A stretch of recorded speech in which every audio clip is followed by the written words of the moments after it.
Valentine's Day, 1998. I remember that day, when I asked you to be my Valentine. That special bond I felt was going on between us was increasing, and I wanted to take that to the next level. I remember the look on your face, the happiness and excitement of the day we spent together drained from your face, like water running down a plug hole. You said no.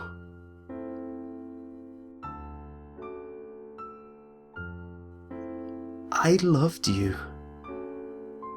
You know I did. So why would you do this to me? Why? I remember when you walked away into the crowd of lovers. I sat on the bench, crying. I walked home on my own. No one was at home to comfort me after what you did. I remember walking up and looking at the patterns of the cuts from last night. The blood on the carpet was still there from last night. The writing on my bedroom walls was still there. Why? The writing said, all written in blood.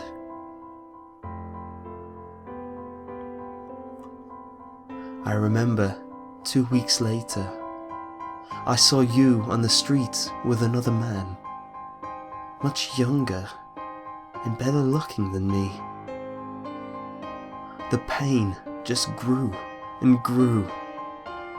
Everything we had done together had just been thrown away by you.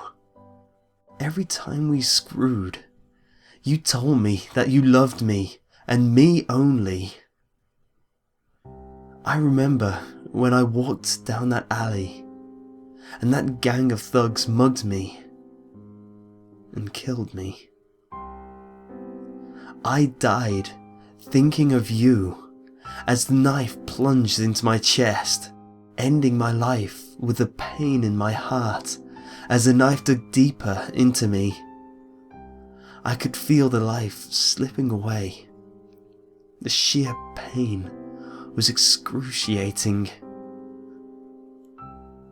I remember at my funeral, my friends and family were there. My mother was crying. My father was comforting her. I looked around, but couldn't find you anywhere. When I died, it wasn't nice.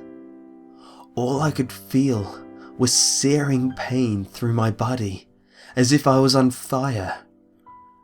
The pain was excruciating, and I only escaped because I didn't feel complete.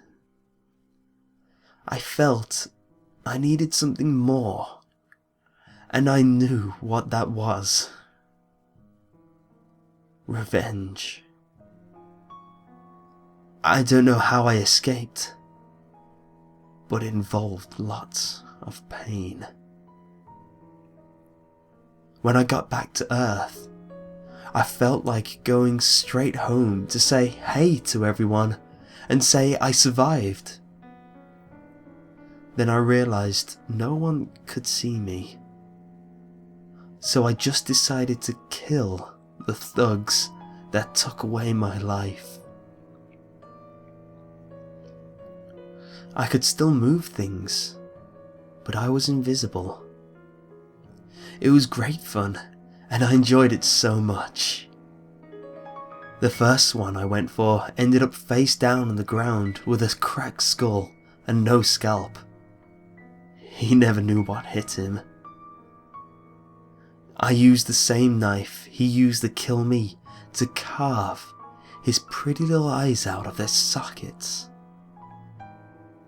By this time, the two other assholes had backed into a corner.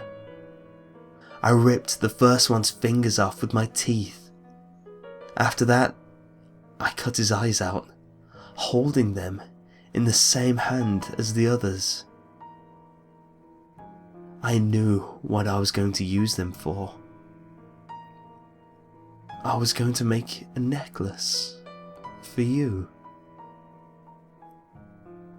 With the second shuddering in pain on the floor as the third in tears, I felt the rush and became more violent. I cracked his jaw with the first uppercut and dislodged his head from the body, and dislodged his head from his body with the second. And as with the others, I cut his eyes out with the same knife and kept the eyes and the knife for later use. I knew where I had to go next. I was going to his house, the one who took you from me. I was going to be less forgiving to him. When I first saw him, he knew something was wrong. He could sense me getting closer. I knocked him out with a single punch to the neck, taking out his airways and suffocating him until he collapsed. After that, I surgically cut a hole in his throat so he could breathe. I wanted this to last for as long as possible. He choked up blood and started to wake. On the verge of death, it appeared he could see me. He knew who I was.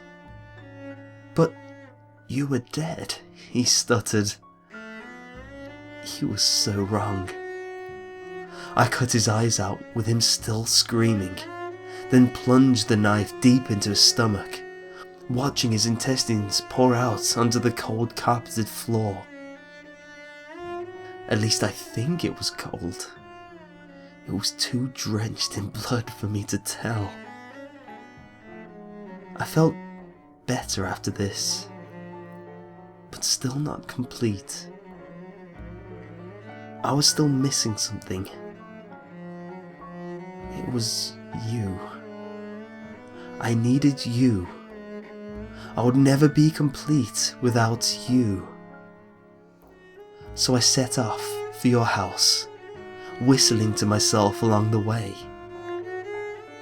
I was happy for some reason. I knew nothing could stop me now as I drew closer. I felt happier and happier. You were surprised to see me. You cried, and I told you not to. You wouldn't stop, and I tied you up. I got angry. I shouted. I cut you. I put the necklace I made for you on, and you just screamed louder. I plunged the murder weapon that was used on me into your eye, and from then on, we were tied together in a permanent bond. No one would separate us. I was happy now. I could finally rest.